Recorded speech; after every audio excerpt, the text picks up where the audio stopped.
So guess what? Since I am glutton for punishment, I decided, even though these upper fuel lines have already been redone at some point,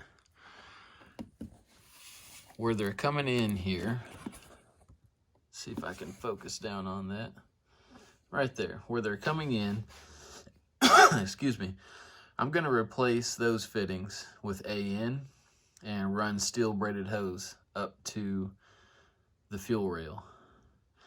The hose on the left hand side, I believe, is the pressurized hose, and I can see that it's leaking from within the hose onto that clamp. The other one looks like it's still okay, so that's probably the return line, but I'm just going to go ahead and replace both of them. So they're going to run up here. As you notice, they've been replaced on the passenger side, which I like since there's so many problems with the fuel, leaking or whatever onto the headers and catching fires. I'm good with it going on the passenger side.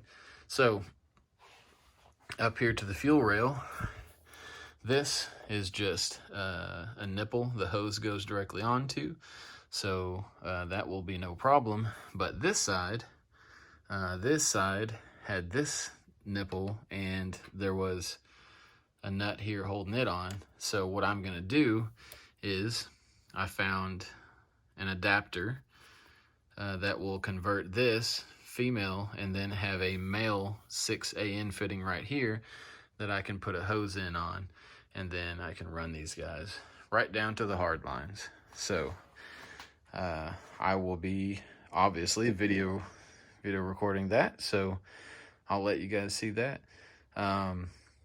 If anybody can tell me why the fuel, when I took this hose off, it still had a little bit of residual fuel, spilt out a little bit, and it does not smell like normal gasoline. It almost smells like a fingernail polish remover, a very kind of sweet but sour kind of smell. Could just be since it's been sitting so long, but if anybody has an idea about that, let me know. Shoot me a comment or a message.